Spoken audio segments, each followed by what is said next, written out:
Manafort, a Ukrainian hairdresser, and a $30 million tax bill by Andrew E Kramer.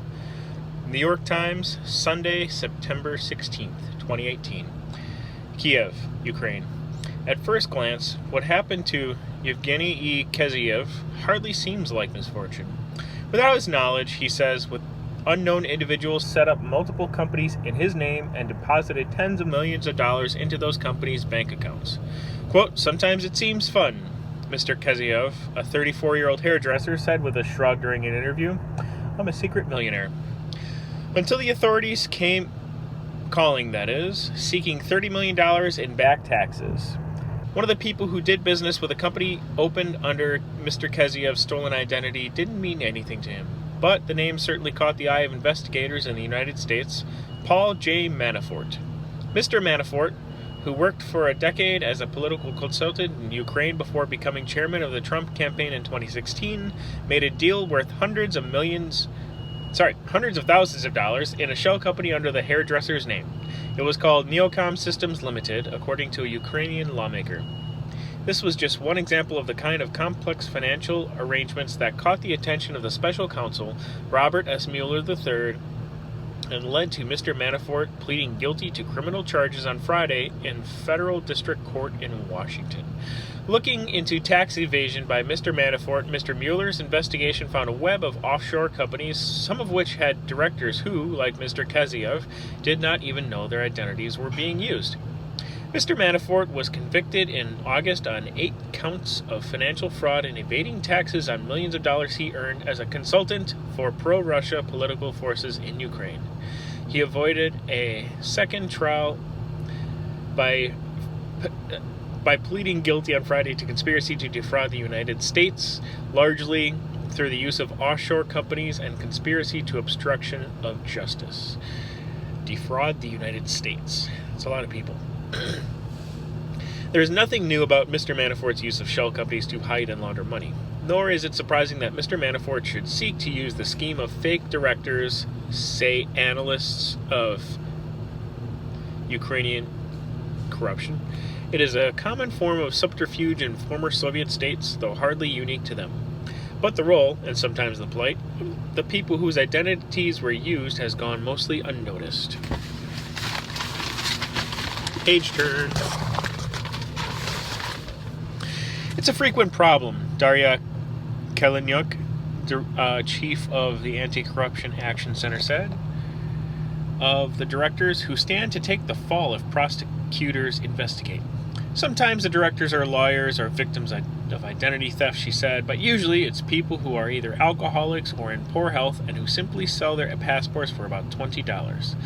One of the risks of this scheme is that the fake directors might try to claim the millions held in their names, but Ms. Kalinyuk could not recall one instance of such a claim. You need to have some knowledge and education to know how to do that, she said, in tax havens like Cyprus or the British Virgin Islands, where such companies are typically established. Usually they don't know how to do it, she added, and even if they did, it's a risky business to take over a company from a powerful businessman engaged in corruption. The company set up with Mr. Keziev's identity had bland names like April Limited and Neocom Systems Limited. For example, in 2009, Mr. Manafort signed an invoice for $750,000 addressed to Mr. Keziev as director of Neocom Systems. That was news to Mr. Keziev when the invoice was first revealed publicly in 2017 by the Ukrainian lawmaker Serhiy A. Leshchenko. At the time, Mr. Manafort's spokesman, Jason Maloney, suggested that the document might be fraudulent. Neocom Systems did not come up at Mr. Manafort's first trial, nor was it mentioned in the plea agreement he signed on Friday. But Rick Gates, a former employee who became the star witness for the prosecution, testified that Ukrainian oligarchs had paid millions of dollars to Mr. Manafort through an array of offshore companies with obscure names like Novarex, Firemax, and Telmar.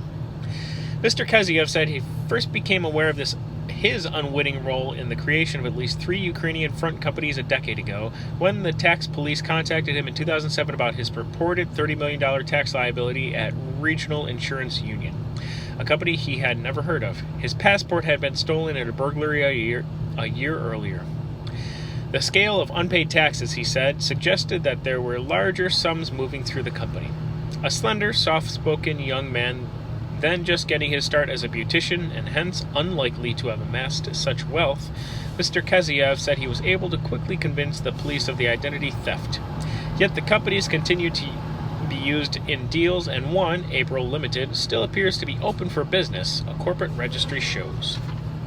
Some homeless men have achieved a measure of fame among activists who track corruption in the former Soviet states because they pop up so often at the head of multi-million-dollar companies. One man identified in the Ukrainian media as a homeless Latvian named Eric Vanagels has been listed as the owner of hundreds of companies in Britain, Cyprus, Ireland, New Zealand, Panama, and elsewhere.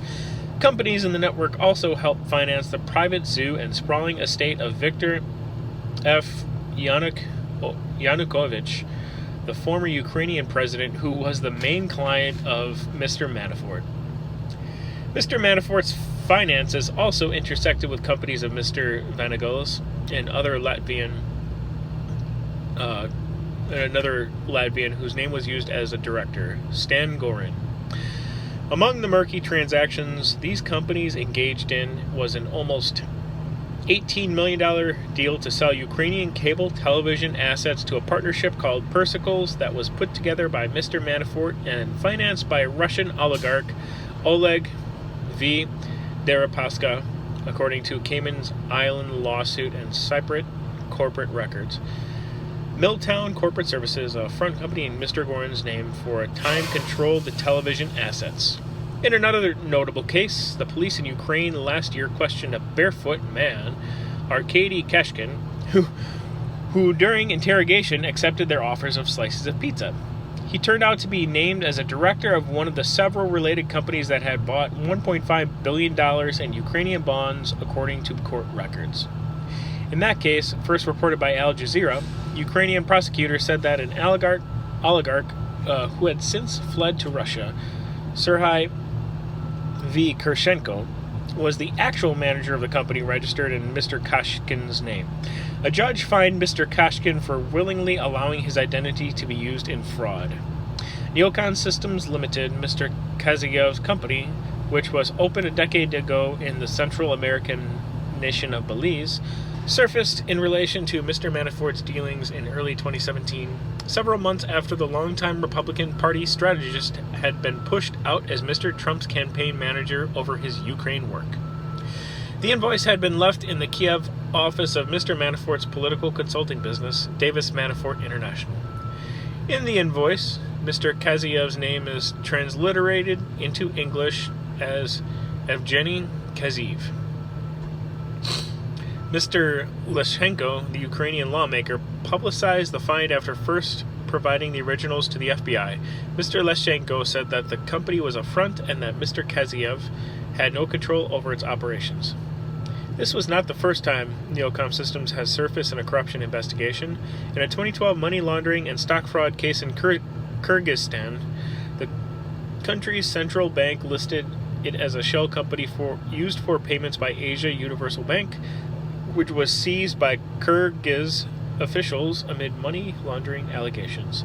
It is not clear how much money in total passed through that company or through others opened in Mr. Kaziev's name. He now spends his days plying his trade at a beauty salon in Kiev for the equivalent of about $8 a haircut. He is also a certified colorist. The best part of his day, he said, comes from seeing the new sense of confidence in his clients as they leave his chair examining their fresh new look.